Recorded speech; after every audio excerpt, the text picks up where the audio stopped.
At the time of the birth of Prophet Muhammad, peace be upon him, there was a tradition in Mecca. Families would send their newborns to villages or countryside areas with cleaner air and simpler living. There were three main reasons behind this custom. One, firstly, the countryside air was pure and healthy. Secondly, growing up among hills and open land helped the children develop strong bodies and muscles. And thirdly, they would learn pure, eloquent, and original Arabic from the Bedouins, something that the Quraysh Arabs took great pride in. So whenever many children were born, villagers would come to Mecca themselves and try to find children from elite and wealthy families, because those families usually gave better gifts and rewards. In the year the Prophet, peace be upon him, was born, 10 women from the tribe of Banu Sa'd came to Mecca. One of them was Halima Sa'diyah. Now, the events I am about to share with you are taken directly from the words of Halima Sa'diyah, as she herself told them to Hazrat Ali's brother Ja'far Rathiano, and some to the Prophet's grandfather Abdul Muttalib. I have carefully collected them from nearly 17 authentic books of Seerat. Halima narrates, "We came to Mecca looking for suckling infants, but there was a severe famine in our area that year. I was with my husband Harith, also known as Abu Kabsha, and our own little baby. We had 2 animals, a she-camel and a white donkey. The camel was so old and weak that its companion had died just days ago, and we felt this one wouldn't survive either. The donkey was so frail due to the famine that it could barely carry any weight. It walked painfully slow. The other women in the caravan were annoyed by us and left us behind as they moved ahead to Mecca. Night fell before we could enter the city, so we set up a small tent in the desert. We had no food, nothing for our baby to drink, and our animals were starving. We stayed awake all night, praying for rain to end the drought and hoping to find some sustenance. When we finally entered Mecca the next morning, we faced another heartbreak. All the good and noble families had already given their children to the other women. My husband and I were deeply saddened. We asked around if there was any child still left. Someone told us, yes, there is one, but his father has passed away. His mother may not offer any reward. Other women have already visited her and rejected the child because he is an orphan. I was still thinking when I saw the other women returning, each with a child in her arms. I felt embarrassed and said to my husband, I don't want to go back empty-handed. Let me at least visit the house of this orphan boy. Perhaps they'll give us some advance payment that we can use to buy food for our family and animals. Abu Kabsha said, it's your choice. I have no objection. So I went to the house of that child. His name was Muhammad. Honestly, I only went because I couldn't find another child. So I went to the house of that child. His name was Muhammad. Honestly, I only went because I couldn't find another child. But when I met his mother, Amina, I was surprised. I expected a grieving and helpless woman, but she welcomed me with kindness and grace. And the advance payment she gave was much more than I had expected. Yet the real shock came when she placed Muhammad in my arms. Wrapped in a white cloth, he radiated a fragrance I had never smelled before. He was sleeping, and I did not wake him. I gently placed my hand on his chest, and he suddenly smiled. My eyes welled up with tears. I had come for money, but now I didn't want to leave this beautiful child behind. I kissed his forehead between his eyes and held him close to my chest. I forgot my hunger, and instead of feeling despair, I felt luckier than all my companions. They may have gotten more money, but none of their babies were as beautiful and peaceful as the child in my arms. He never cried once in my arms. Meanwhile, the other women's babies cried continuously. After some formalities, I took permission from Amina and Abdul Muttalib and left with Muhammad. When my husband saw him, the Prophet had already woken up. He said, Halima, this child looks like a royal prince. Where did you find him? And we both noticed how Muhammad kept gazing at the sky with unwavering focus. As we began our return to Banu Sa'd, something miraculous happened. My weak white donkey, who could barely walk before, now galloped ahead of all others. One woman yelled, Abu Zawib's daughter, did they give you a new donkey too? And from that moment, I noticed envy in their eyes.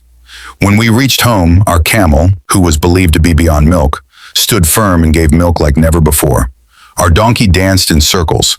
My husband looked at me and said, Halima, this child has brought blessings to our home. Over the next 2 years, many more miracles occurred. For example, Muhammad never soiled his bed. He grew much faster than other children. At 1 year old, he looked like a 2-year-old. Our herd of goats multiplied so rapidly that soon we had over 300 goats. People began to say, "Wherever Halima's goats graze, send your goats there too." But there was no special grazing field. Our shepherd reported, "Halima, your goats never lift their heads from the ground as if food is coming from within the earth." We became the richest family in our village. 2 years passed quickly. Now it was time to return Muhammad to Mecca. But my heart couldn't bear to part from him. I had grown to love him dearly, and all the blessings enjoyed Muhammad from in Mecca. When I reached Mecca, I learned of an outbreak of disease. I saw a chance and pleaded with Amina, "Your city is facing illness, but our village air is still fresh. Let me take Muhammad back with me for a little longer." Amina was saddened, but seeing my tears and repeated requests, she agreed. I left joyfully with Muhammad in my arms. Back home, new incidents began. Muhammad had 4 foster siblings, 1 brother, Abdullah, and 3 sisters, Khadafa, Anisa, and Shema. I always kept Muhammad close, but one day he went out with Shema. When I couldn't find them, I became worried and looked outside. I found them standing under the sun. I scolded Shema. "Why did you take him out in this heat?" She replied, "It's not hot. Since we left the house, a cloud has been following us, shading us." I looked up and saw the same dark cloud hovering above. After that, I became more protective. Even when I went to the marketplace, I held Muhammad's hand tightly. Once we attended the annual Ukaz market where many magicians and fortune tellers used to gather. As we walked past stalls, I noticed a magician staring intensely at Muhammad. Suddenly, he panicked and screamed, "Kill this child, kill him! By God, he will overpower you, he will destroy your idols, he will rule over you, he will defeat you." I ran away with Muhammad. Looking back, I saw those people still searching for him. I never took him to another fair again. But in Arab lands, fortune tellers traveled often. One day, one such man came to our area. 3.5-year-old Muhammad was playing outside when the man saw him. He stood still, shocked, and called Muhammad.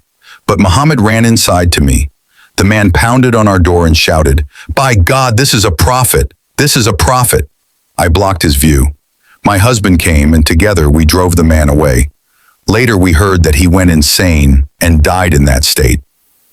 Once, a group of Jewish rabbis passed through our village. Locals, curious about their knowledge, invited them for food and conversation. I thought to ask about Muhammad. My husband and I took him with us. The scholars stared at him, whispered among themselves, then asked, "Is this child an orphan?" Though it was true, I placed my hand on his head and said, "No, he is my son. Abu Kabsha is his father." They fell silent and said privately, "If he were truly orphaned, we would not let him go." After that, I never let Muhammad near any outsider again. But the greatest event was still to come. One day, Muhammad saw his siblings going to herd goats and asked, "Why don't they take me?" His eyes filled with tears. I said, "Do you want to go too, my beloved?" He nodded. The next day, I dressed him and sent him out. But soon my son came running home shouting, "Someone has hurt Muhammad." While we were playing, 2 large white birds came down, cut open his chest, and now he's lying still on the hilltop.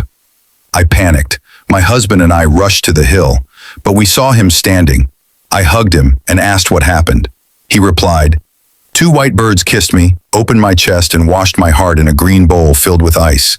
Then they said, 'Don't be afraid. If only you knew what blessings await you, your heart would be at peace.'"